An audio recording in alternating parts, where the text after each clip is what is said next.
Um,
Darrell.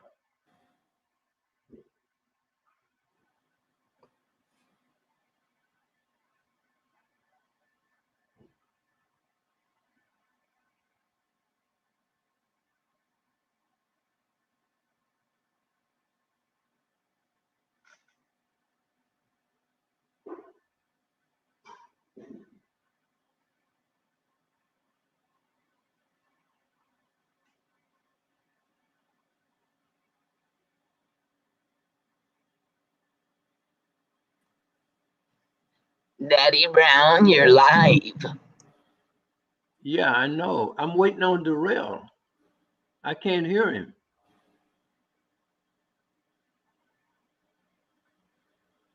Yeah, let's start from the top, Darrell.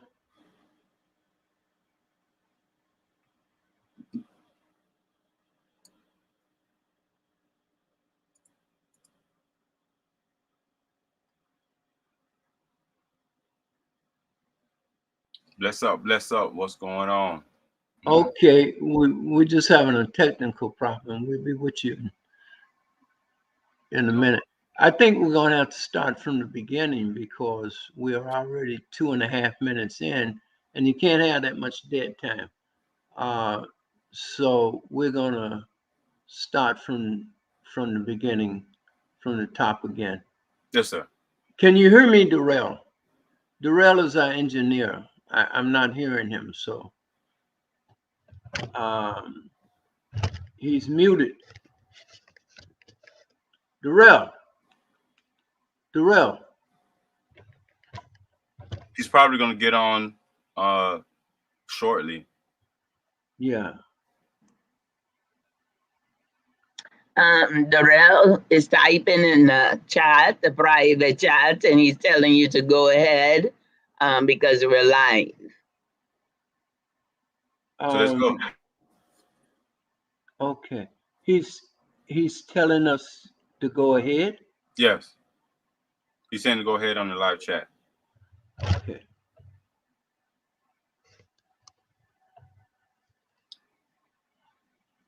Wow. I haven't had this problem before. Anyway, um, it gives me great pleasure to be with you today, family. We were having some difficulties. Our engineer is trying to straighten that out. But meanwhile, we are going to move forward. And we have the pleasure today of being with King Kevin Dorival. Um, and Kevin, if you would please, we're going to be speaking on Haiti. We're going to talk about the Haitian Revolution, and we're going to talk about how Haiti has played a critical role in the expansion of the United States of America, and that because of the revolution in Haiti, which Kevin is going to give us a little background on and talk about it a little bit. But the defeat of Spain and France and uh, by by the Haitians caused France to sell the well. Brother Kevin, tell us a little bit about yourself and your books and how people can get in contact with you. Tell us Okay. about yourself and the books that you've written. Definitely. Thank you so much for having me here. On your show, TransAtlantic Productions. And I've been watching you guys for quite some time. My name is King Kevin Dorival, African Haitian, born and raised Fort Lauderdale, Florida. Reside currently now in Atlanta, loving it. Beautiful black love here, and so it's an honor to be here on your show. Nevertheless, yes, I'm an author, filmmaker. I wrote 3 books actually. All my books are inspirational. They're motivating, inspiring, nonfiction type books. I'm actually working on a children's book now, so that I'll be ready. Possibly in the next 2 months. But these are the 3 books that I've written. The 7 Types of Queens, King Desire. This is a book that every black woman needs to read. Every woman. When I say every woman, specifically every black woman, I do mean that. Not just because I wrote it, it's because of the content that's within it. It's a compare and contrast of ancient queens with women of women today, with an emphasis on African queens. So this book took me to London. Took me around the world. So I'm very proud and happy about uh, the impact this book has had and the support and success. The Winning the Mirror, this one just was recently released. The Winning the Mirror, Activating Superpowers, Mind, Body, and Spirit. It's a book to help people to tap into their divinity, to embrace it, acknowledge it, to find their light and keep their light shining. This is definitely a self-reflective type book. Hopefully it gets me on Oprah. Definitely believing in that. And The Courage to Believe. This is a book that started everything. It's an inspirational autobiography about my life and how I overcame adversity through the help and assistance of the Creator, blessing me and the overwhelming amount of adversity that I've been able to overcome.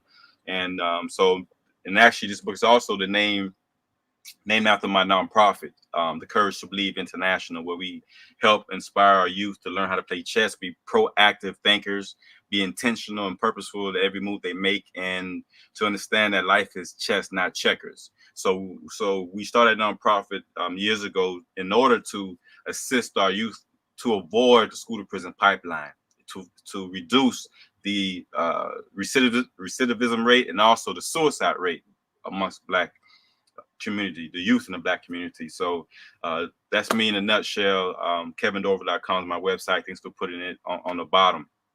Now, to answer your question, Dr. Brown, regarding Haiti. So what I would like to do is go over a chronological order of key events that happened in Haiti that were the catalyst to many great changes, especially the Haitian Revolution, and why every Black person should be proud to know that Black excellence existed even during times of slavery. What our ancestors did, led by General Toussaint Louverture, Jean-Jacques Dessalines, and also King Henry Christophe. These were the founding fathers of of Haiti, and led the Haitian Revolution. You have Suzanne Belazer. She was also a sergeant within the Haitian army. So you can call her one of the 4 mothers of the Haitian Revolution. There's so many countless heroes. There's not enough time in the world to go over all of them. However, they were able to defeat white supremacy and to debunk that theory that Black people were inferior. And this was done during the height of slavery. You're talking about late 18th century, early 19th century. The war in Haiti, the Haitian Revolution, started roughly around 1790 to 1803, claiming our independence in 1804. Now, some historians claim that the revolution started in 1791, but we're not going to go tit for tat on the exact date. What we do know is August 27th, August 22nd, either 1790, 1791, and the French, they defeated the French occupied Saint-Domingue. Saint-Domingue is today's Haiti. Haiti is in the western part of the island of Hispaniola, and Dominican Republic is on the eastern part of the island.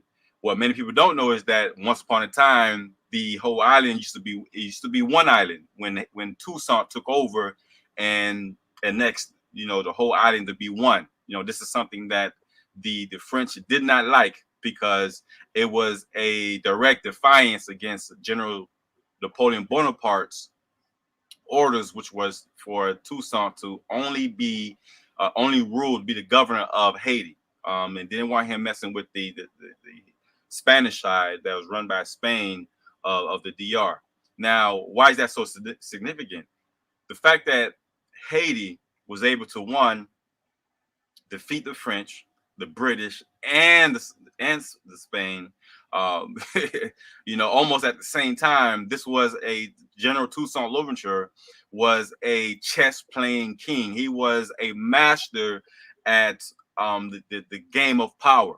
He understood that there was no contemporary, there was no one like him at his time. He was a man ahead of his time, and it's almost criminal that our children aren't taught this history regarding the African Haitians that was able to defeat, the superpowers of the time, and this battle was so significant.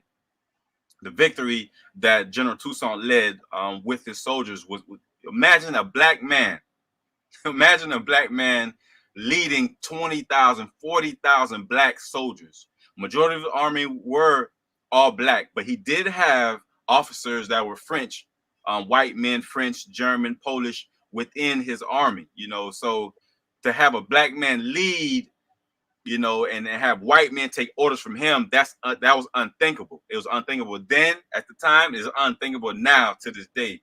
But this is how powerful and how much of a charisma that General Toussaint Louverture had. And so by him having the ability to overthrow slavery, take off the shackles, throw them away, this made him an icon at the time. You have people like Frederick Douglass, who wrote a 4-hour speech at the World Fair discussing, Toussaint's greatness and the privilege that black people were able to enjoy at the time was thanks to the Haitian Revolution, our ancestors back then. So he was always an advocate and promoting. He's also ambassador to Haiti from the U.S., but he was always advocating for people to move to Haiti because Haiti was known as freedom land. Freedom land. If you were able to get to Haiti, no matter where you came from, whether you came from Jamaica, which I'm going to talk about in a little bit, whether you was coming out of the Bahamas, Dutch, any of these Europeans who were taking over the land, who were colonizing different lands around the world, if you can escape, even the colonies in America, if you can escape and get to and touch the ground of Haiti, you were free. This highly agitated the presidents, George Washington, Thomas Jefferson, both who spent roughly about $500,000. You're talking about 1795. Like very late 18th century. They that's equivalent of who knows what is that, $20 million. They spent a lot of money. They spent a lot of money at that time to try to help France, led by Emperor Napoleon Bonaparte, to defeat the Haitians, to defeat the blacks. And Napoleon said himself, I want to stop the march of the blacks in the world. Now, those who don't know who the general, well, he was a general at one time, but the Emperor Napoleon Bonaparte he was also the first consul of France. He was the emperor. He crowned himself emperor of France. This guy, he led. I call him the godfather of white supremacy. As a matter of fact, I just did a presentation with the Haitian American Museum of Chicago a couple of weeks ago, titled General Toussaint Louverture versus Emperor Napoleon Bonaparte. Who was the greater leader? So I went to depth into what Napoleon represented and also what Toussaint represented. But Napoleon, having the wealth of down there all Europe, because him and his soldiers, they straight pillage all of Europe and try to take over Africa. He lost in the pyramids, the Battle of the Pyramids in Egypt. They did find a Rosetta Stone. They blew off the noses of the pharaohs. Napoleon's men blew off the noses of the pharaohs because when they seen that the noses were wide, and the noses were big in Egypt, they knew that this meant that these people, these ancient people, ancient high culture civilization, these people were superior to all of the world, pretty much. So, and knowing that these people had to be black because of their wide noses and cheeks, so they blew off the noses, right? So this is the type of power Napoleon had. Being able to, he did a coup d'etat in France and coup d'etat in France, took over France, became the emperor, the first consul, and now he wanted to make sure that he's already taken over the eastern part of the world. Now let's make sure that we maintain power and possession in the western part of the world, and that's why Haiti played such a big part. But when he lost that war against Haiti, against General Toussaint Louverture, which he kidnapped and tortured in the dungeons of France, starved him to death. He died of pneumonia. General Toussaint died of pneumonia and starvation. They gave him like 1 or 2 pieces of wood to keep warm. He's on this mountain and freezing to death. They stripped him of his uniform, gave him clothes of a criminal. They did not honor him. They did not honor General Toussaint like he did the French soldiers and the French POWs who were locked up in Haiti. He treated them with respect. He fed them, and because he wanted to always keep peace with France. He always wanted to be in good terms with France. Besides, he was doing business with France. Napoleon respected his position as governor. At some point in time, he wanted him to rule Haiti as governor underneath the French flag, right, so to speak. Mhm. But when he realized Toussaint wrote the first constitution, when the first black countries, obviously the first black countries write a constitution, when the first countries write constitution in 1801 in the Western Hemisphere, after the United States, who wrote theirs in 1776 after American independence against Britain, France only acknowledged Toussaint's power because they didn't want him to join forces with Britain, because Toussaint was already doing business with Britain, which was something that Napoleon and France did not like, because that's their arch enemy. Mm-hmm. You know what I'm saying? So, but the fact that he was able to do business with Britain, he was doing business with Spain, mind you, which I didn't mention, Haiti was the pearl of the Antilles. What does that mean? It was the pearl of the Caribbean. It was the most profitable country or colony. Of course, you have about, I want to say roughly about 10 million at this time, 10 million Africans enslaved into the Caribbean. Majority of them were in Haiti. So you have about 40 to 1. The odds were like 40 to 1, 40 enslaved Africans. I don't call our ancestors slaves. I always say enslaved. So I always correct people when they say that. They had roughly at any given time 500 to 600,000 enslaved Africans, and you only have possibly maybe 20, 30,000 whites and mulattoes. So the numbers were definitely in the Haitians' favor to take over. But just like an elephant, you can have an elephant in captivity for years, on a chain. You take off that chain, the elephant will still act as if it's in chains. Right. So yes. So even in America, in the colonies, 13 colonies, they could have, our ancestors here in America could have revolted. You know what I'm saying? There was plenty of revolts in Tortuga, that was started by Brother Tula, who this was a colony that was operated by the Dutch, and this small island, they revolted. Jamaica had the Taki Rebellion, which was a very big rebellion. They almost beat the British. So there were opportunities for our ancestors to plenty of them fought. But the only reason why Haiti was successful is because of the statesmanship and brilliancy of General Toussaint Louverture. As a matter of fact, I would debate anybody. I'm gonna say this right quick. I would debate anybody, any scholar. I don't care how many doctorate degrees you have, how many historical degrees you have, how long your tenure been at a university of teaching school or Black history. If your history presentation does not highlight General Toussaint Louverture or the Haitian Revolution, which if you cover Haitian Revolution, you're gonna automatically cover General Toussaint. If it does not highlight the Haitian Revolution, your Black history presentation is whitewashed and is nothing.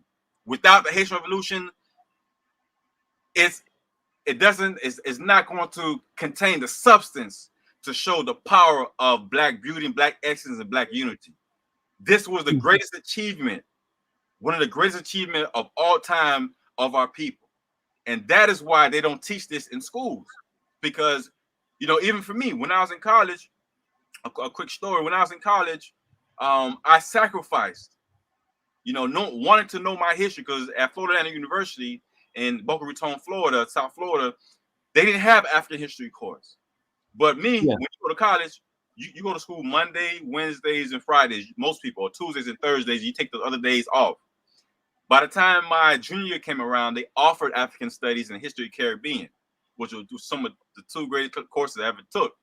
I had to go to school. I was already going to school Mondays, Wednesdays, and Fridays with no car, meaning that I'm catching buses and trains. But I wanted to have the information so bad that I included Thursdays to my schedule so I could take African history and history of the Caribbean. That's Yeah. when I kind of really got open into, how great of a battle, how big of an achievement the Haitian Revolution was. You follow what I'm saying? And Napoleon knew this. Napoleon knew by Mm. him being defeated by a black army, which, by the way, the Haitian Revolution, and I want to say this was 1798, if I'm not mistaken, when Uh-huh.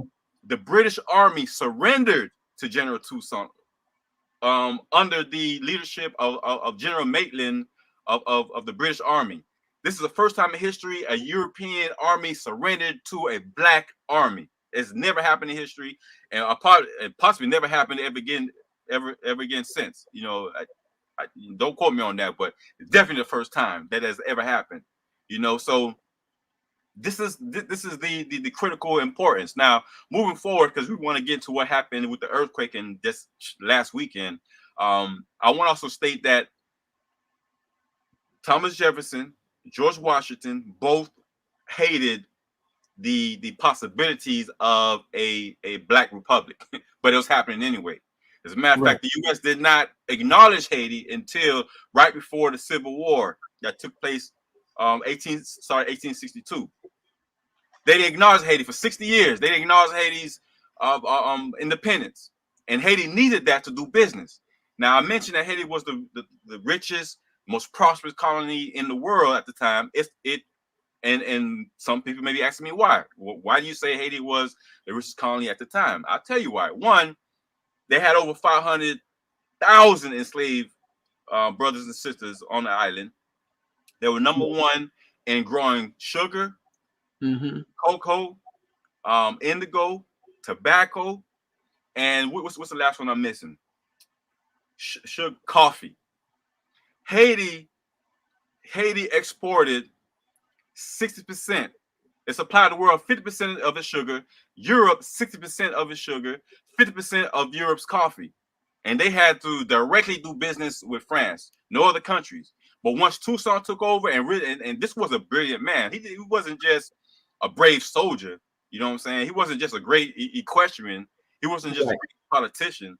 He was also highly intelligent, self-taught, Mm-hmm. self-taught how to read, self-taught how to write. From his godfather, and he had a privileged life.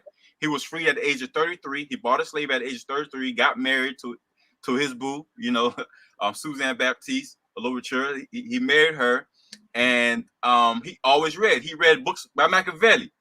He read a lot about the military strategy and politics regarding Julius Caesar. You know what I'm saying? He read Abrunel, who was a French philosopher and Mm-hmm. politician, that spoke about freedom. And that's why reading is so important in our culture, because by him reading about these great people, and also Spartacus, who led a revolution against the Romans. That's why they call him Black Spartacus, because that's what he did. He Right. revolted against the oppressor. So, but that's why reading is so important. That's why I started reading books, because I understood that as long as I read, I will be protected. I will be wealthy as long as I surround myself with books. I have roughly, I don't know how many books, 1,500 books in my home alone. This is behind me. That's just a small collection. I love to read. And I see Toussaint. That's why I love him so much, because he was a huge advocate of that. He understood what power was. Even though he gets criticized a lot for wanting to assimilate. I know Dr. Amos Wilson, Baba Amos Wilson, rest in peace. He always spoke against assimilation. He spoke about Martin Luther King wanting to assimilate and wanted to, be, white boys, black girls walking up a hill together happily. I understand why Martin Luther King had that vision, because he wanted peace. I can see why Toussaint wanted that and had that. He envisioned that for Haiti, for there to be peace with France. But people like Jean-Jacques Dessalines understood that, look, these white devils, you cannot trust them. Right. You see, they backstabbed us so many times. You see, they trying to enslave us. As a matter of fact, France even abolished slavery. They abolished slavery after the convention, the National Convention in France, which gave Napoleon Bonaparte opportunity to become the emperor and the ruler of France, because France was straight chaotic. You know, because I asked myself, you know, once I was reading, and just over the years, you know, there's a book by Jan Warnowski. I want to say the last name was Jan Warnowski wrote a book, A Brief History of the Caribbean. Powerful book. It's probably one of my oldest books I have here. I had it since college, and I read it so much the book is tearing apart. I need to just order another one. But so many great notes in it. But reading the horrific ordeal of our brothers and sisters in Haiti, I was like, what kind of people would do such a thing? You know, what kind of people would dig a hole and put you in and neck high and cover your face with honey so that the insects and ants would literally eat you alive? What kind of people put our African brothers and sisters in a barrel on top of a hill with spikes all in it and kick them down the hill? What kind of people would, as entertainment, would put, you know, our people, you know, as some sort of, you know, game doing after dinner parties, you know, on a plantation in Haiti? Only the wealthy would do it. Would have a brother and sister stand in the living room and have their guests put an apple or orange on top of their head and allow them to shoot it off their head. And most of the time they miss. And guess what? We get shot in the head or killed instantly. And that was nothing to them. They never expected our brothers and sisters to survive on the island. Never expected them to live past 2-3 years. As a matter of fact, it was cheaper to import more enslaved Africans than to treat the ones with dignity and give them clothes and feed them properly. You know, one of the French kings, I want to say King Louis XV, what he did was he passed the black codes, which was, or code noir is how you say it in French, which was to give certain rules and policies so that the French planters would actually treat the enslaved Africans humanely. But they didn't do that. They didn't care about that.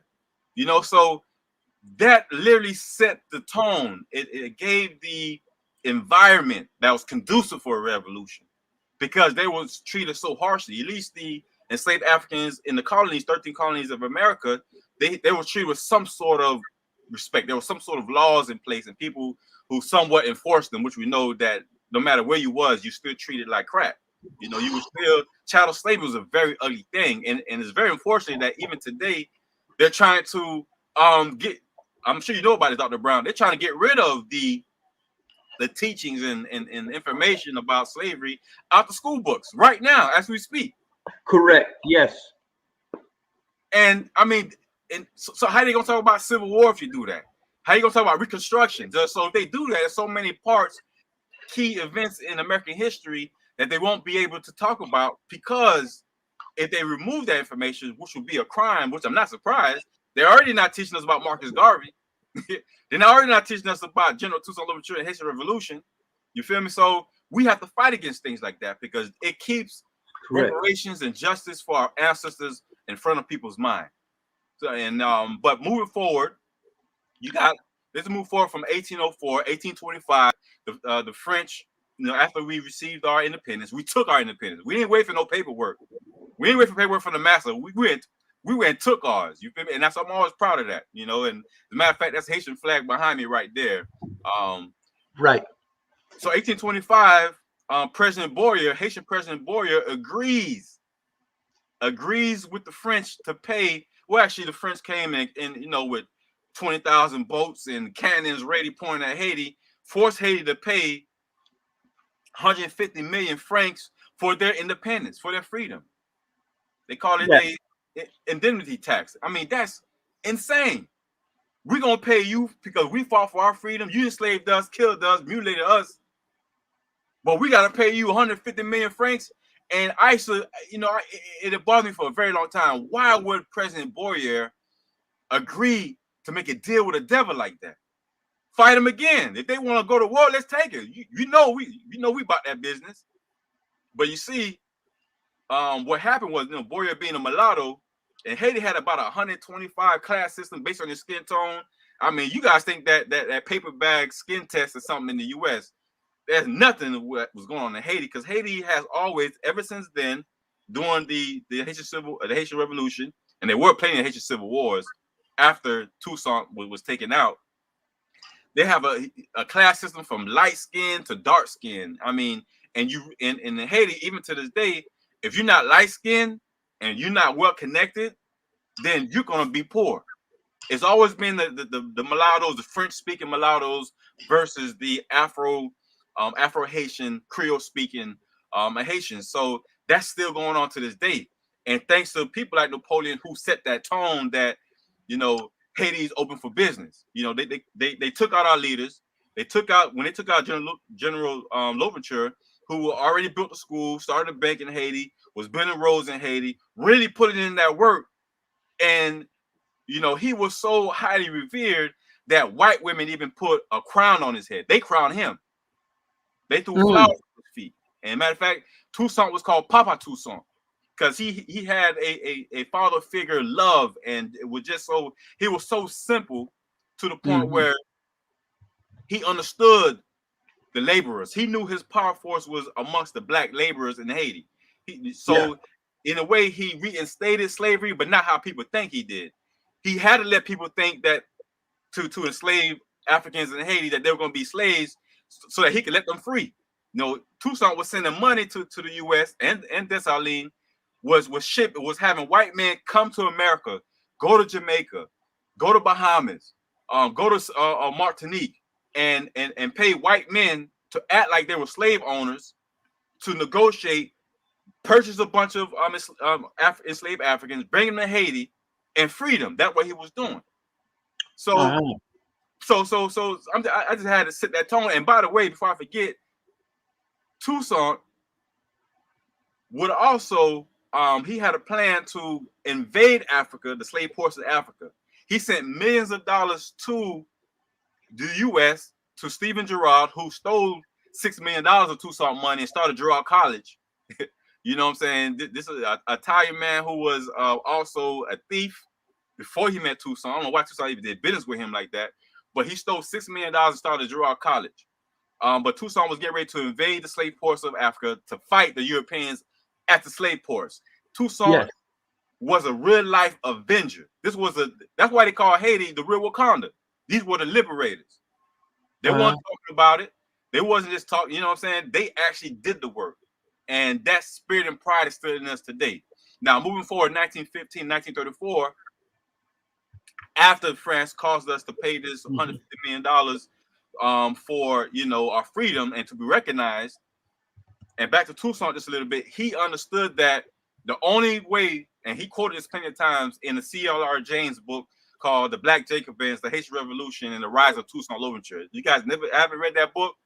It's one of the greatest books I've read when it comes to Black history, but definitely the substance in that book teaches so much about the Haitian Revolution and the politics between the U.S., France, Haiti, Britain, and Spain. Beautiful, well-written book. Matter of fact, C.L.R. James also did a play starring Paul Robeson, who was a big, definitely a civil rights leader back in the day, led a stage play they did in New York about the Haitian Revolution, starring Toussaint. So these are the type of things people need to know. Now, 1915, the U.S. occupies Haiti from 1915 to 1934. Now, why is this important? This occupation of the U.S. Marines, and they sent about 300 U.S. Marine soldiers to Haiti to occupy Haiti on behalf of the National City Bank of New York in Manhattan on Wall Street. The address is 55 Wall Street, if it's still there. The bankers, what they did was, since Haiti owed all this money to France, which really shouldn't have happened in the first place, but the fact that they claimed they own all this money to France, the U.S. picked up the loan, took it over from France. So really, Haiti switched oppressors from the French oppressors to the U.S. oppressors. Now, there was so much instability in Haiti. Now, mind you, from the years, I want to say from 1911, 1915, there was like 7 assassinations of the president. So people think that the assassination of Jovenel Moise that happened in July 7th, 2021 is, is rare. That wasn't rare. True. There was a couple of African leaders got assassinated. But in Haiti, assassinations and coup d'etats, that happened quite frequently because of instability. And particularly what they did in 1915, 1934, the years of occupation, because the U.S. bankers said that the Haiti is going to default on their loan. And they kept contacting President Monroe to tell him, look, the Haitians not going to pay this loan. It's too high. The interest rate's too high. We need to go get our money right now. I'll make a long story short. We need to get our money to secure this loan. And besides, the U.S. did not want the Germans or the Russians to occupy Haiti, which they had interest in Haiti as well. That's a whole nother story.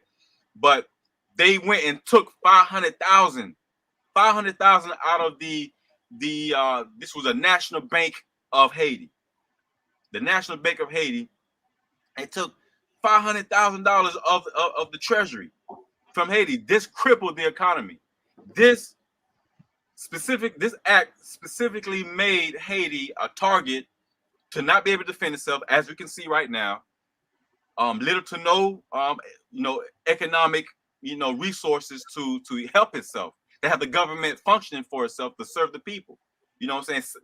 Civil things that civil societies have, like garbage is being picked up, having emergency vehicles be able to come, having emergency plans in case a hurricane or earthquake happens. You know what I'm saying? Teachers, they literally, the United States and France, whether they did it purposely, of course they did it purposely, but whether they did it together as a coalition, they crippled Haiti's future. I did a video about this on my YouTube about a month ago, and I explained it in detail. They literally crippled any possibility of Haiti being able to sustain itself. And that was the plan. Since Haiti defied the oppressors, white supremacy, and their genetic annihilation, like Dr. Francis Wilson would always say, since Haiti had the galls, had the guts to do so, they were going to make Haiti suffer from here on out. As a matter of fact, Thomas Jefferson, the third president of the United States, even said so. We will make Haiti pay.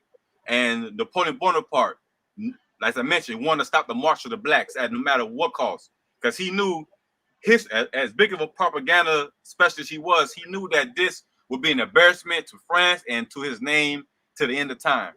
Now, moving forward, there were massacres by U.S. Marines, killing the Haitians who were fighting against, U.S. occupation. There's a massacre, Les Cayes. That was a big massacre that happened in 1929 in Haiti. You had there was a soldier I read about named Charlemagne. What the U.S. Marines did with him, he actually was a police officer and a soldier for the U.S. Army for the Haitian Army when Haiti had an army back in the day. It was around the 1920s. So when the U.S. occupied, he started a revolution to fight against the U.S. soldiers. They killed a couple of U.S. soldiers. Guerrilla warfare, just like Toussaint Louverture did back in the day. And so being betrayed, as usual, it's always an inside job, just like Thomas Sankara in Burkina Faso, inside job when he was killed. Patrice Lumumba, inside job assassination when he was killed. Same thing with Charlemagne. Not his name was Charlemagne. Yes, it was Charlemagne. So what ended up happening with him, U.S. grabbed him, put him on a donkey, tied him up to a door, put him on a donkey, killed him, and dragged him through the town as an example that anybody want to, defy the U.S., this is what's going to happen to you. So these types of mistreatments been happening in Haiti for quite some time. But let me move forward. Now, 2010 earthquake. 2010 earthquake happens. Roughly 300,000 Haitians died.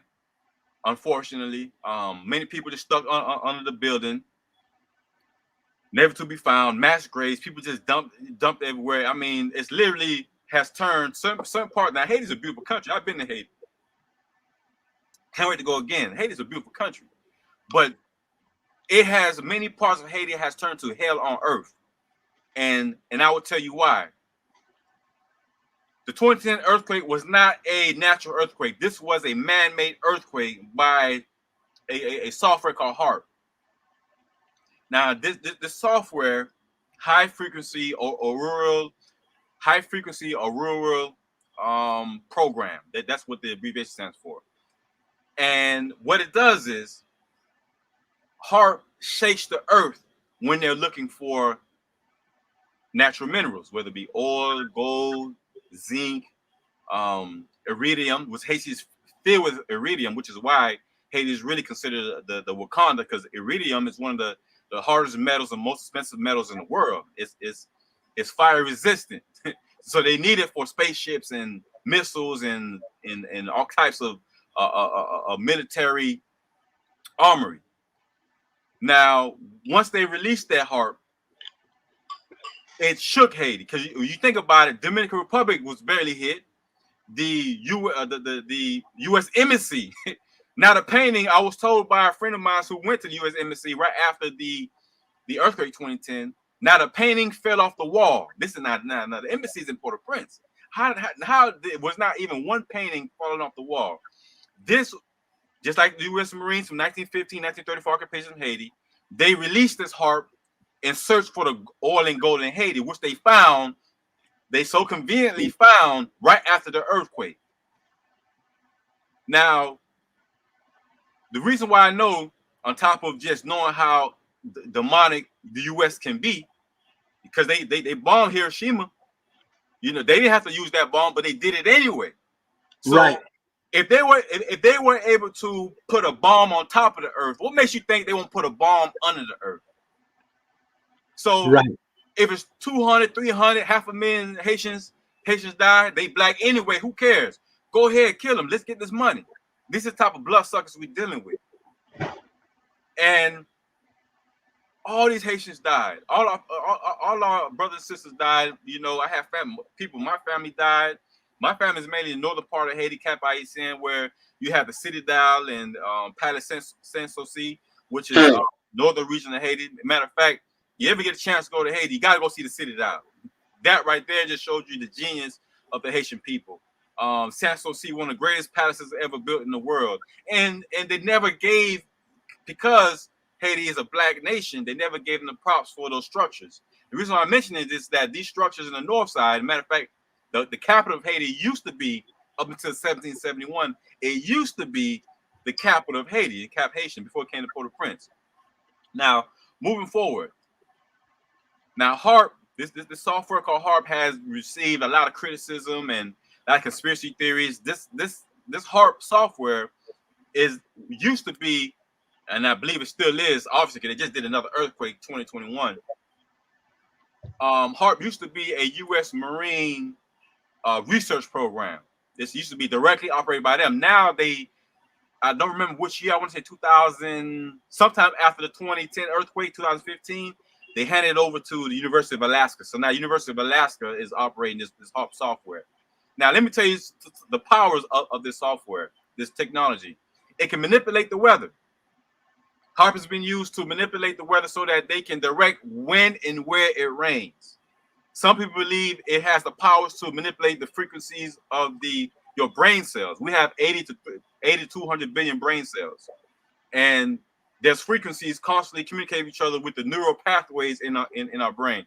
I'm not a neuroscientist. I wrote about this in my book, When in the Mirror, The Powers of the Brain.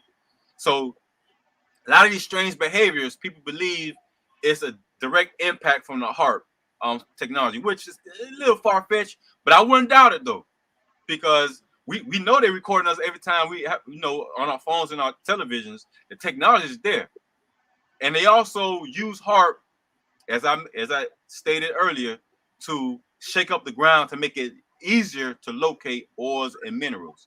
Now we have the 2021 earthquake, where the 2010 was a 7.0, on the Richter scale, as far as strength and magnitude, but the 7.2 earthquake just last weekend was more powerful, and it went deeper into the earth. Some of the geologists say that the earthquake that happened last weekend, August 14th, went 6 miles deep into the ground. That's how powerful it was. They didn't kill as many people. I think the death toll now is about 2,500. 5,000 homes were destroyed. So many thousand people injured. There's several nonprofit organizations that I'm going to mention during this interview that people can donate, whether it be food, money, tents. Even the tents is barely good. It only stops the rain from from above. But there are mudslides that are constantly pushing people out the way. I mean, it's an ugly situation. Haiti needs to be rebuilt completely from the ground up, from being cleaned up, from cleaning out the government, let a new government come into place. Because we already see what's going on, what just happened with Jovenel, his assassination, shows that the government they're lacking power. They don't have sovereignty anymore. When the U.S. during the occupation 1915, 1934, when they took over the bank and sent that money to the National City Bank in New York, when they did that, they also took over the army and the control of the government. There is no president in Haiti. I repeat, there's no president in Haiti for the past, you could say maybe 60 years. There's no president in Haiti that became president without the nod from the U.S. government. They completely run Haiti because Haiti is too resourceful. It's worth too much money. Iridium, it costs $6,000 per ounce. Wow. $6,000 per ounce. Yes. I'm hearing you, brother. I'm hearing you. Go ahead. No, I was just saying, that's fantastic. $6,000 an ounce. $6,000 an ounce, and for a ton of it, and I'm gonna tell you right now how much it's worth for a ton of it, and it's actually worth more than gold. Haiti has mountains of this. What is it used for? Okay, iridium is used for spaceships because it's heat resistant. It's used in tanks. It's used in different softwares and guns and missiles. It's actually the biggest reserves of iridium in the Western Hemisphere. Other than the Congo, I believe the Congo, South Africa, has a #1 reserves for iridium. But why would you go all the way to Africa when you can get it for free, literally for free in Haiti? So, I mean, think about it. You know what I'm saying? Haiti is not protected by the borders. You could come in a boat right now, pull up in Haiti, and start your own revolution. If you have an army, you could go. It's not protected. There's no border patrol there. I watched a video the other day, but this video from years. It was from maybe 10 years ago. But I watched it the other day, and a Haitian farmer. Mind you, Haiti has one of the richest soils in the world. Definitely, in the Caribbean. This farmer was saying that, 2 white men came, in this area, and they started digging and taking samples of different things from the mountain. And they just, they packed these things up and left. And the interviewer, which was a white man, asked them, so did you ask them what were they doing there? Or did you ask them, for a job, or did they have permission? Did you try to stop them from what they're doing? And he said, who am I? I'm nothing but a peasant farmer. I don't have no power to do anything like that. The government should have been the one stop them from coming and grabbing these samples and leaving. But you know what? The government in Haiti is non-existent, and this was on purpose. Some people believe that the DR, America's been planning with the DR the Dominican Republic, to completely take over Haiti and make it into one land. That some people are thinking that this has been the ploy the whole time. Another belief that this is what I truly believe, that the powers to be, they want to completely take out the fighting spirit, take out the joy, take the hope, the faith, anything Haiti has left, to make the people evacuate the land so that the U.S. can completely dig in for this iridium, take the gold and the silver, the oil, all of that. They found $40 billion worth of gold and oil and minerals in 2011, 2012. Well, they made it known to us at that time. I truly believe they found it. They found it right after the earthquake. Once they was able to shake the land and take what they needed. Now this earthquake happened in 2021. Didn't take as many people out, but still people are still buried if they're alive, which I highly doubt they're still alive. A week with no food, no water, under the rubbles of the buildings. You know what I'm saying? It's like some hotels, everybody in hotel dead. And it's just some people think it's too big of a conspiracy to fathom that the U.S. and French and Germans would do Canada, can't forget Canada, would do anything like this. Why would Massa do anything like this to us? So we always appeasing and trying to make the white man or white woman happy about us. When we don't even acknowledge our own greatness. And Marcus Garvey used to always say, why not see good and perfection in us? Forget them. We know what they're capable of. We have to be able to get our finances together, to build our own scientific labs, to invest in Haiti and different parts of the Caribbean or in Africa, to join forces to help each other out. This is a matter of life and death for the Black community. It's been predicted 20 years ago there won't be a Black community. You know what I'm saying? If this continues, and people look at Haiti as some foreign country, but like Frederick Douglass once said, Haiti is our brothers and sisters. Haiti is us. We are Haiti. They look good, we look good. If they look bad, we look bad. But the U.S. and the powers that be has been so brilliant and so conniving, and their rapacious appetite for money and greed has been able to separate us and look at Haiti as this poor country when they know damn well Haiti is one of the richest countries in the Western Hemisphere, possibly the world, but they have to be made to be poor so they can continue doing their illegal activities in Haiti and no one would take a second look or second thought about it. That's the purpose of what they're doing in Haiti and have been doing. And case in point, Bill Clinton back in the 90s, you know what he did? Now, Haiti grows abundance of plantain, some of the best rice you could eat. You ever ate some Haitian food, make sure you get that decollate, that Haitian rice. You feel me? Ask for some legumes and sauce and all that. But that Haitian rice off the chain, one of the few countries in the world. I want to say the country in India does it as well, but Haiti almost grows mangoes year round. Year round. You won't find no country that can do that because most soils in the world aren't that rich to do such a thing. Now the Caribbean is full of beautiful islands and very fertile lands, but Haiti is one of the best.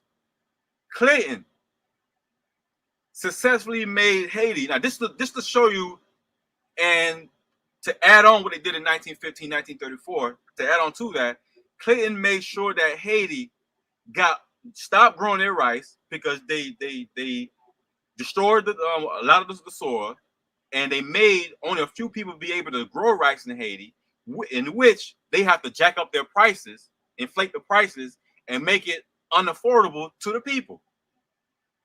By doing so, he successfully made it a policy that Haiti buys all their rice specifically directly from Arkansas.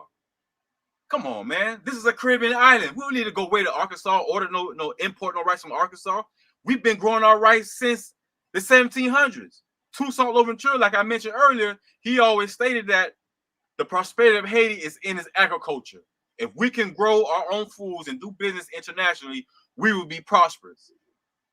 As a matter of fact, for those who claim Toussaint brought back slavery, which he didn't, what Toussaint did was he made one of his soldiers came up with a plan that people, because they were afraid of peasant farming, people growing little patches here and there to sustain themselves. They were Toussaint was afraid of that because if they do that, they wouldn't be growing rice for international business.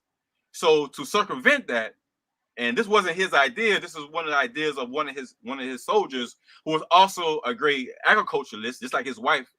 She grew rice as well and mastered growing coffee. They had a beautiful plantation in Inri, Haiti, where they had also a pretty large house that got invaded by France, General Leclerc, and when they kidnapped Toussaint, his wife, and his children. and they stole $1.2 million from Toussaint's house at that time. $1.2 million. A lot of people don't know Toussaint was a multi-millionaire. Listen, this man was a multi-genius, and he was about his business. Back to what I was going to state, and I explain more about that. Check out my YouTube. You see Kevin Dorival. You see the videos. But what happened was Toussaint was like, okay, this is what we're going to do. We don't want the peasant farming. People thinking small. We need to do business internationally. Which and by the way, he was already doing business with British, with the Britain, like I was saying before, because they were supplying him with guns. Also, he was doing business with John Adams, the second president of the United States. A lot of people don't know that. Now, Toussaint didn't come to the United States himself. He was, I would say America's most wanted, but he was the world's most wanted. You know how the FBI has a list of people every, 10 people, the top 10 FBI most wanted international criminals. They labeled Toussaint as a criminal because he fought against the oppression of the slave trade, transatlantic slave trade, which he completely demolished for a moment in time. That in itself makes him one of the greatest heroes of all time. And I debate anybody on that subject. He changed the game. Now, what he did to benefit the people, for those who think that he reinstated slavery, he wanted everybody to prosper from the agriculture business. Sugar canes was booming, the rice, the indigo coffee. So he had his big lands that the former enslavers, the oppressors, left because either they got killed through the war, or they abandoned the country. So they left their plantations, which benefited, the Haitian people. They took over the land. If you left the land went to the Haitian soldiers and the Haitian people. And some of the mulattoes took over the land. And Toussaint was such an honorable guy. He gave some of the land to the French women whose husbands were killed in the war. That's how good he was. He looked out for them. You feel what I'm saying? But a lot of people like Dessalines didn't like that. But before I diverse and get into a whole other conversation, because there's so much to talk about. And you can see my passion. I love talking about it. I love Black history, period. But when it comes to Haitian Revolution, this is something that I truly feel that if it isn't taught in a Black history presentation, Black history presentation is flawed when it comes to a program.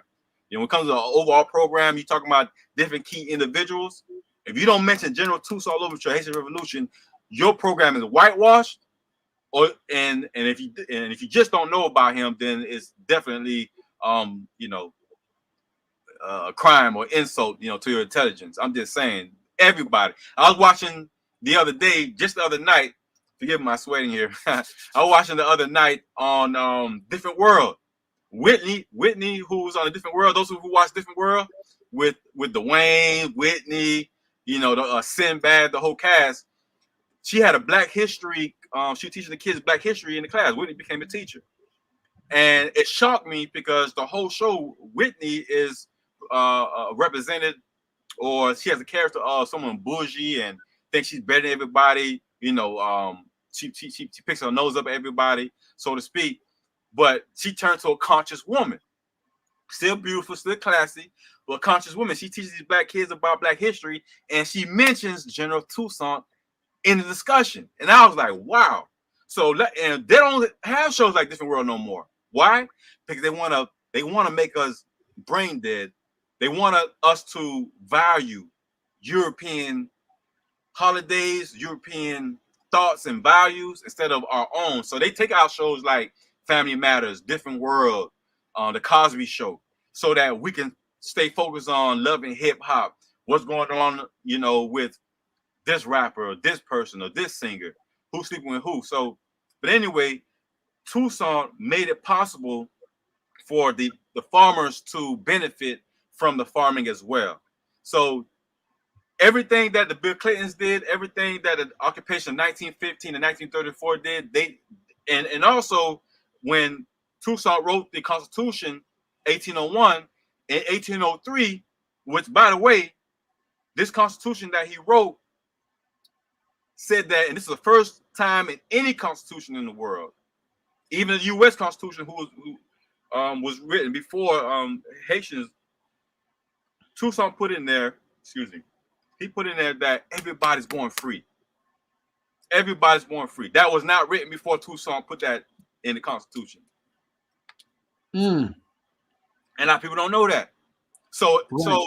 this image of United States of America being the land of the free, liberty, and all that good stuff, it sounds good, but we all know that when they had the first Independence Day on July 4th, what's that, 1776, 1779, when Abraham Lincoln, not Abraham Lincoln, but speaking of Abraham Lincoln, he only acknowledged Haiti because how are we going to go to Civil War, the Union against the Confederates, and we're not even going to acknowledge the Haitians who fought for their freedom.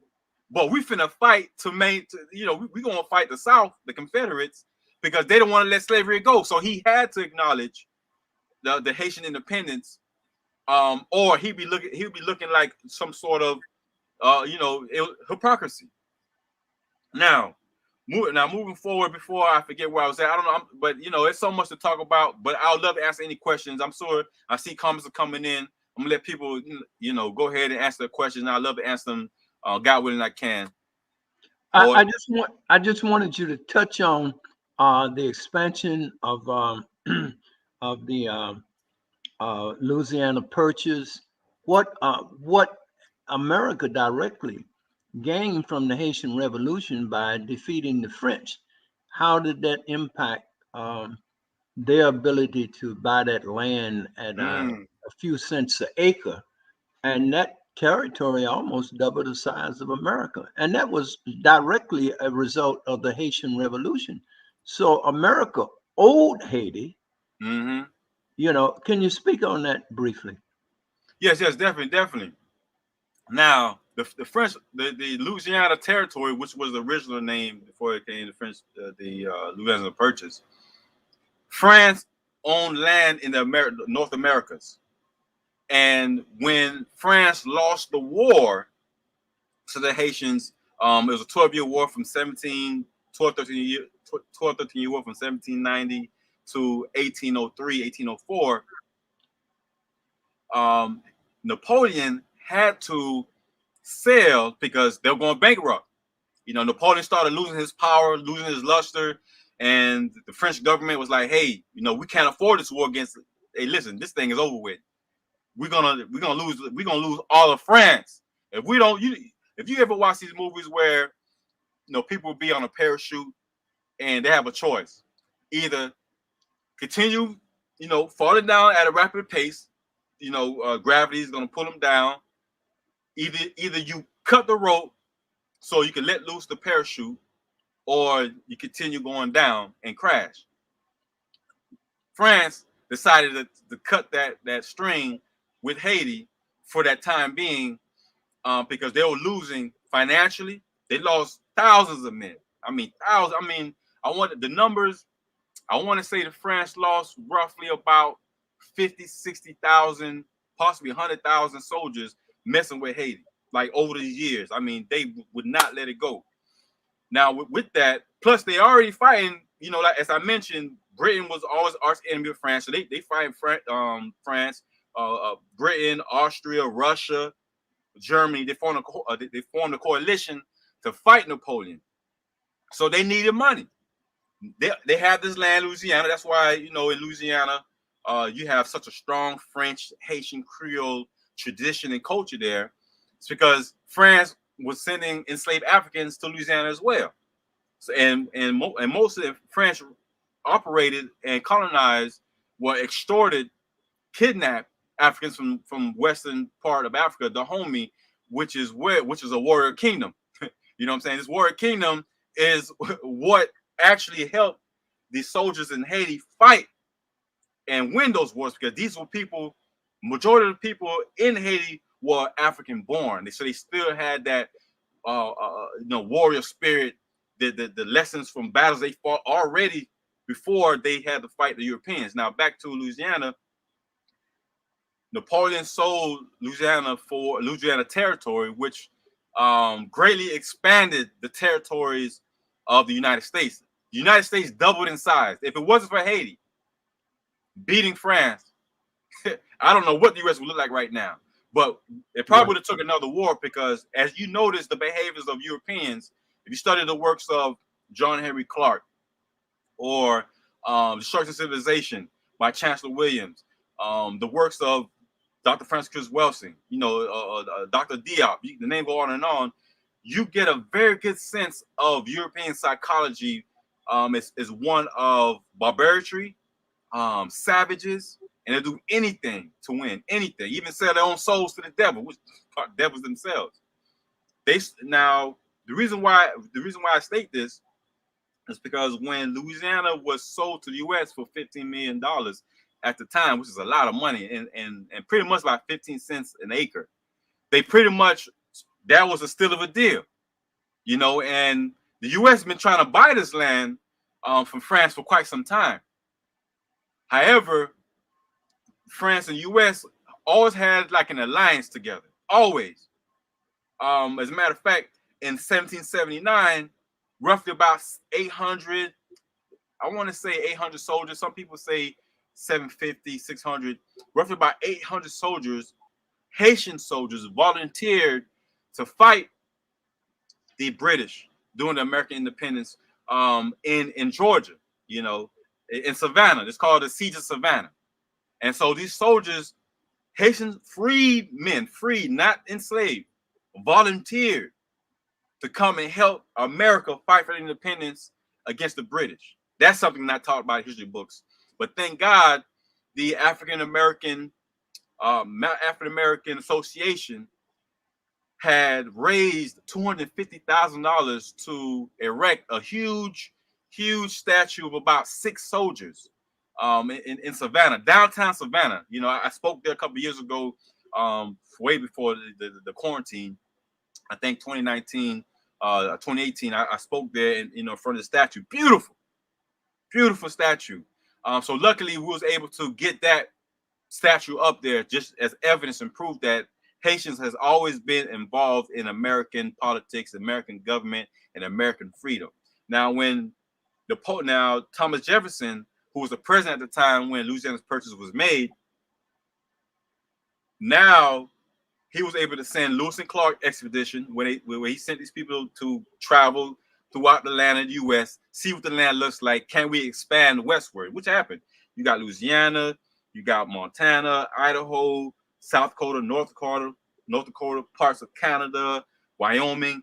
It was like 15 states and a few other states, 15 states, literally because of the audacious acts of our African brothers and sisters and the great job they did in freeing our people. Yes. Does anybody else have any questions for Brother Kevin? Yes, greetings. Can you hear me? Yes, I can hear you. Okay. Well, greetings and welcome, King Captain Dorival. Thank you. Blessings. It's a blessing to know that you're in Atlanta, Georgia, because that's exactly where I am. So I'm hoping that the universe brings our two paths together. But right now, I just want to ask you a question in reference to a quote or something that I read before in reference to the African Union. It was spoken, I can't remember, Jacques, somebody spoke and said, it's not something that we decided. It's a place that we earned after we fought for our independence 212 years ago. And he said, we paved the way for every other African nation to be free today. So historically speaking, Haiti should have been the AU already.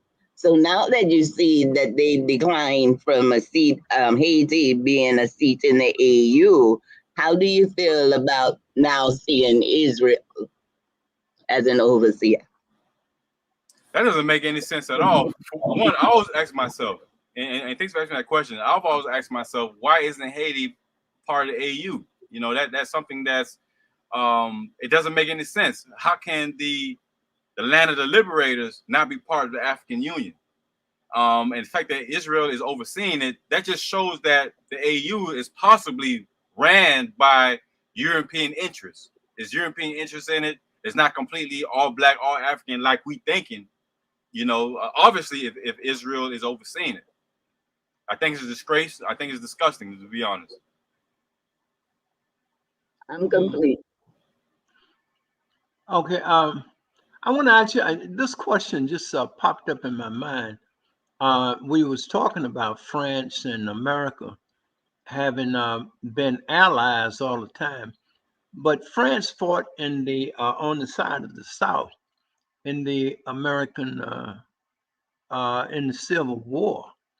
And I was going to ask you, why did uh, did France join in the American Civil War on the side of the South? Well, I guess it has a lot to do with slavery. I was actually, that's news to me. You just taught me something new right there, but I wouldn't doubt it, because the French king, King Louis XIV, what he did was he invested a lot of. Matter of fact, France went broke with their because they had so much support for the American government. They gave so much support to the American government because they needed allies in the West to fight, fight British.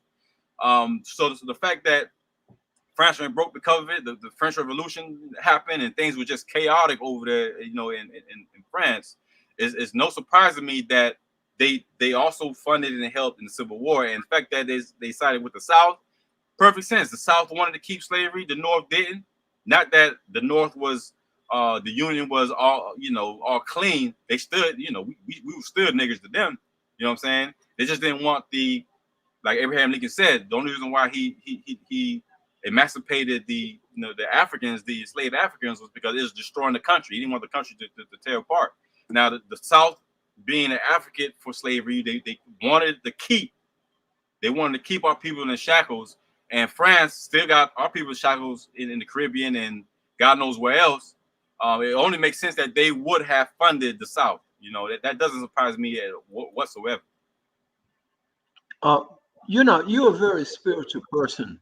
The books that you laid out that you had written from the opening, Yes, sir. uh, the conditions, yes, Yes, sir. the conditions that we find ourselves in today, we're fighting for our very existence.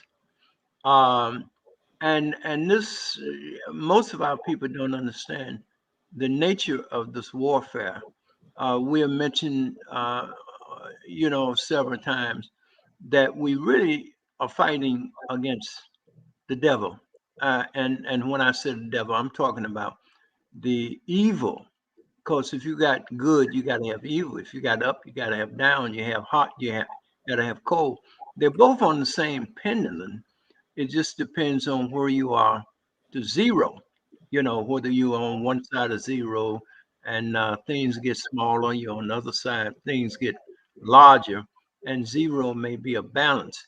But how can we as a people survive the condition that we find ourselves in? I know we have to go in spiritually. I know that our ancestors are returning, but and I know it's our times, the time of Kephas, the rise of the black man, the Ethiopian star. How do you look at all of this, and do you see that we can win, which I'm sure you do, but can you explain it, and how can we internalize the spiritual understanding that is necessary for us to move forward? Well, this is what I will say. And some people may agree with me, some people may not. But just like our ancestors did, they practice voodoo. Voodoo was a way of life.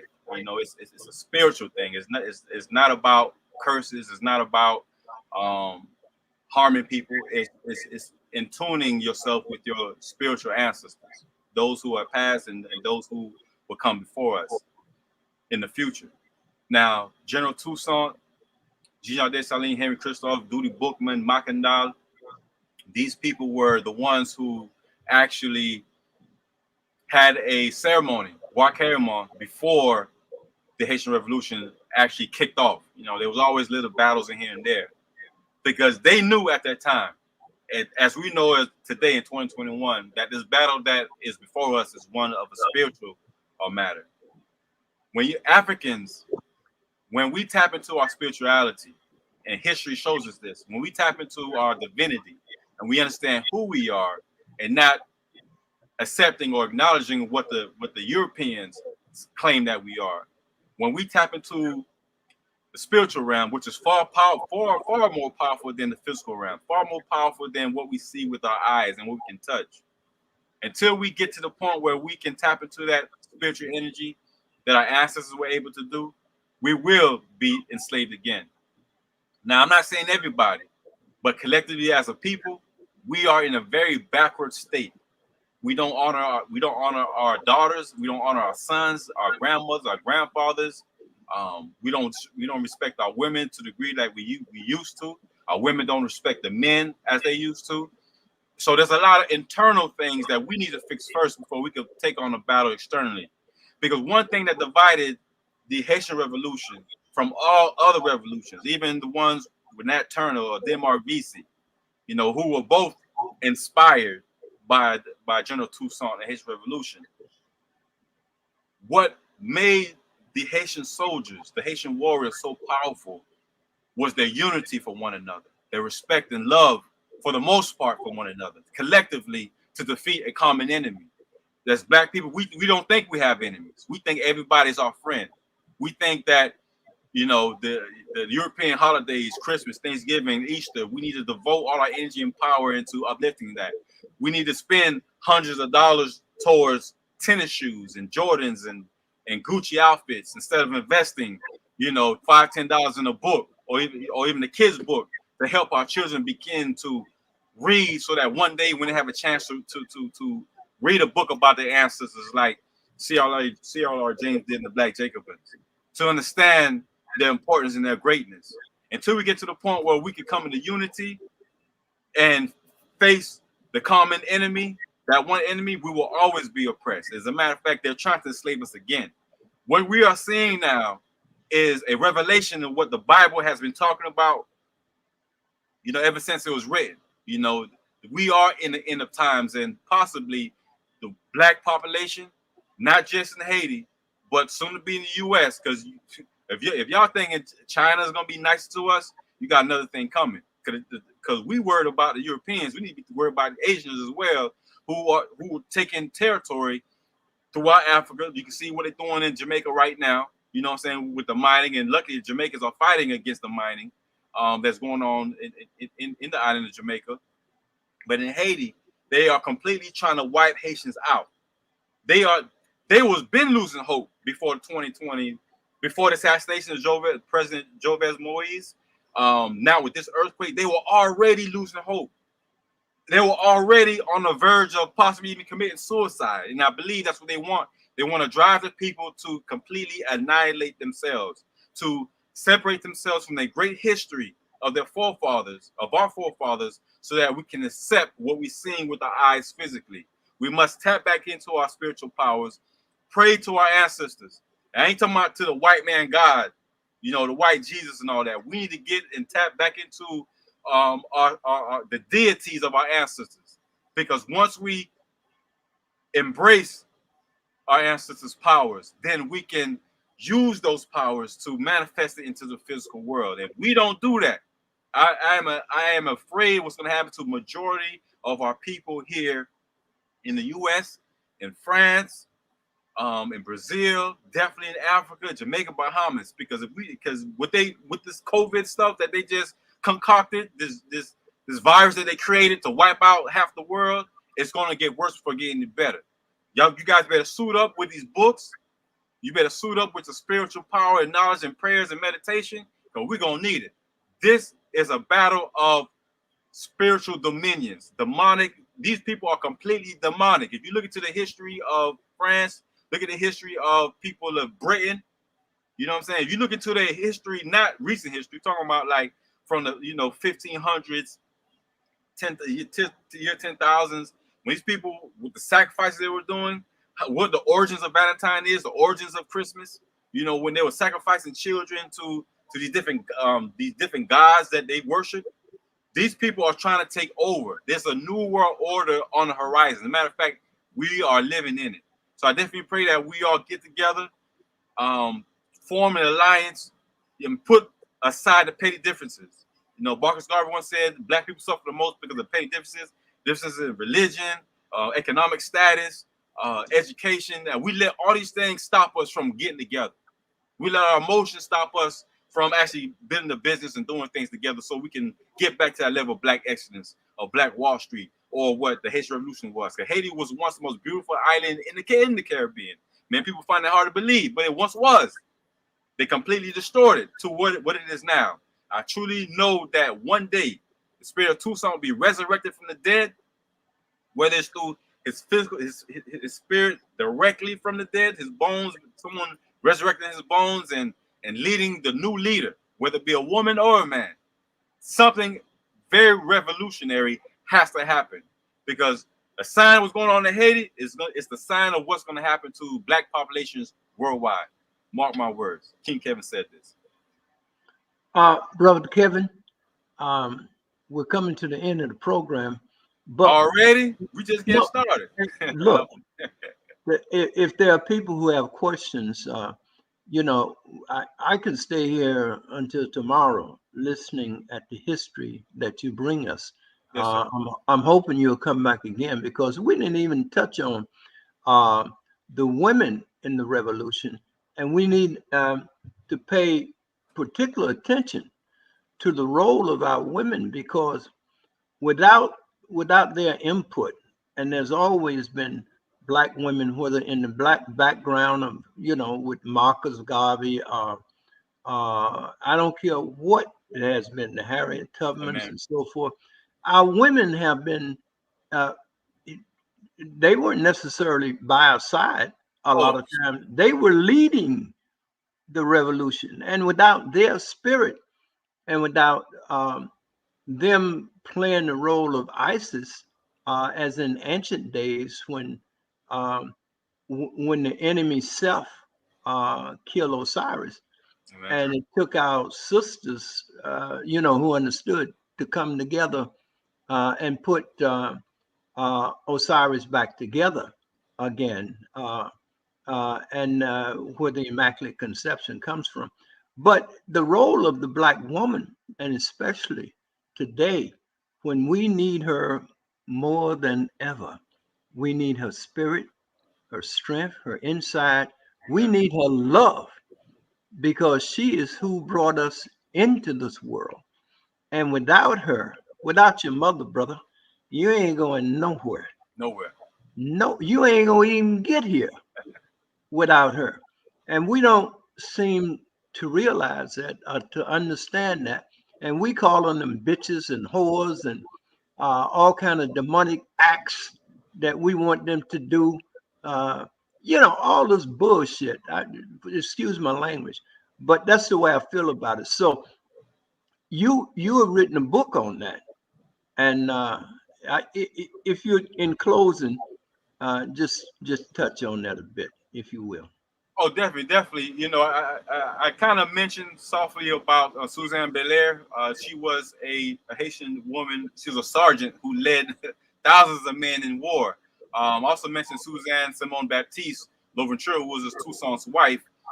She was defined in her own right. There were so many women. Mary Jean Latimer was another. She used to dress like a man in war, and a lot of the women, what they were doing.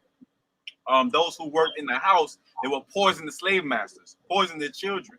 You know, they were giving information, sliding notes and information to what the French were doing. You know, especially if they were writing letters to France, they would steal the letter and, you know, give it to, you know, some of Toussaint's men. And I mean, they played a pivotal role.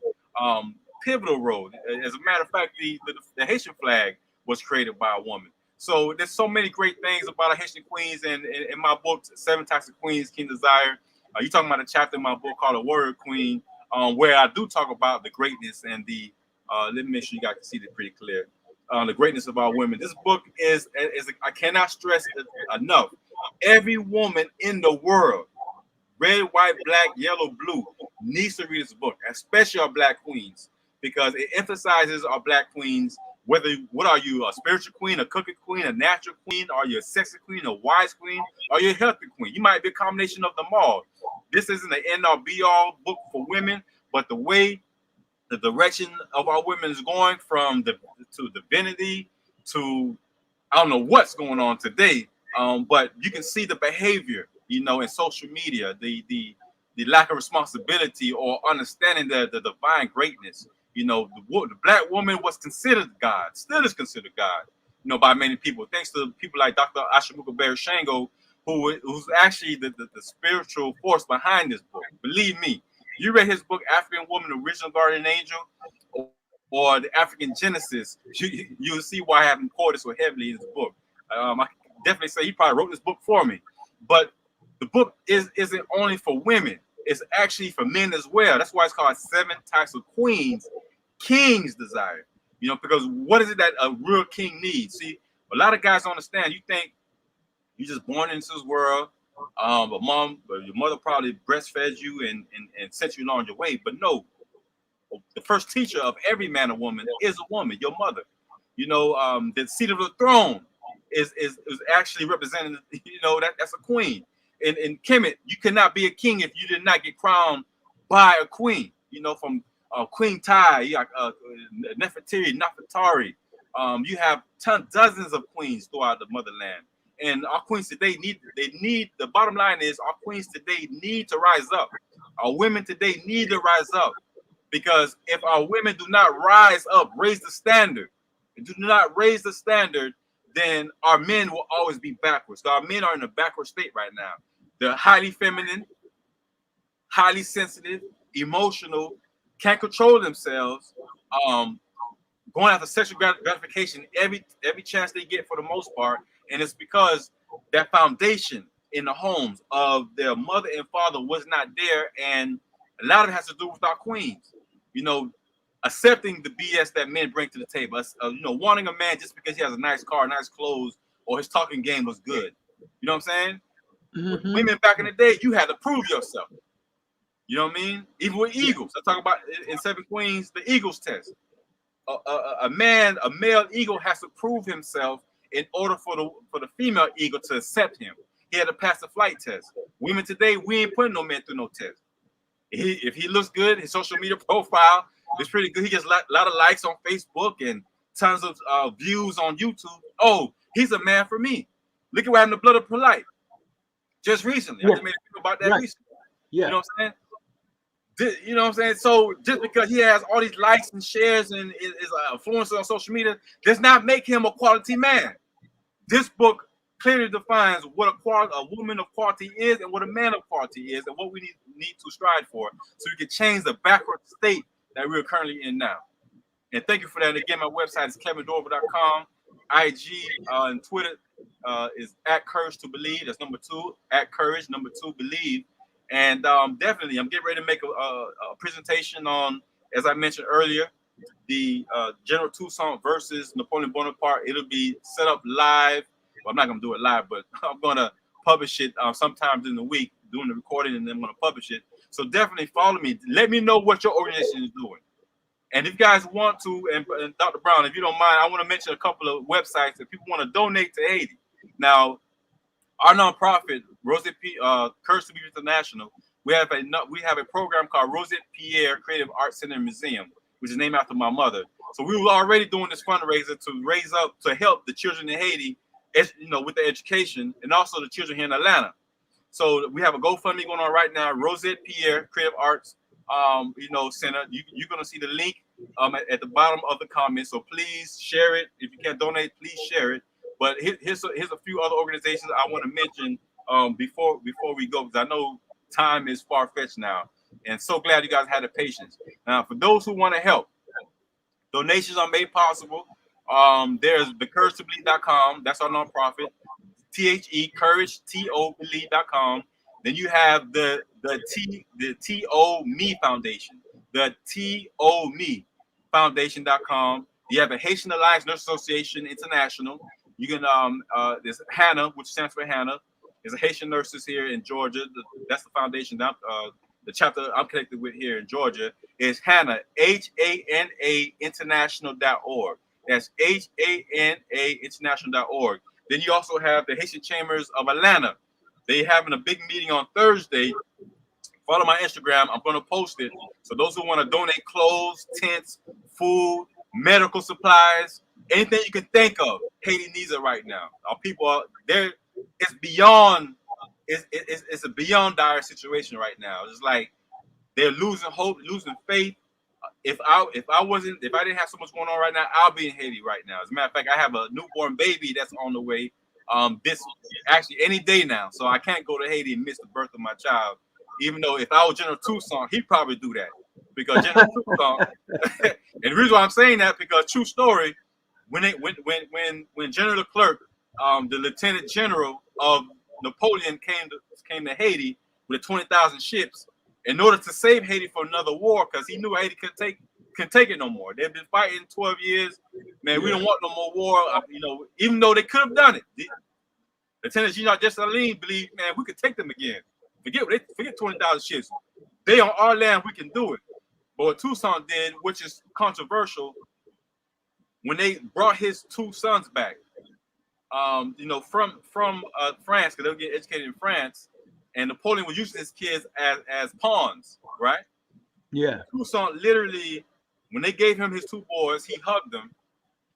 They kissed them, they crying. They haven't seen their daddy in a couple of years because they getting educated in France.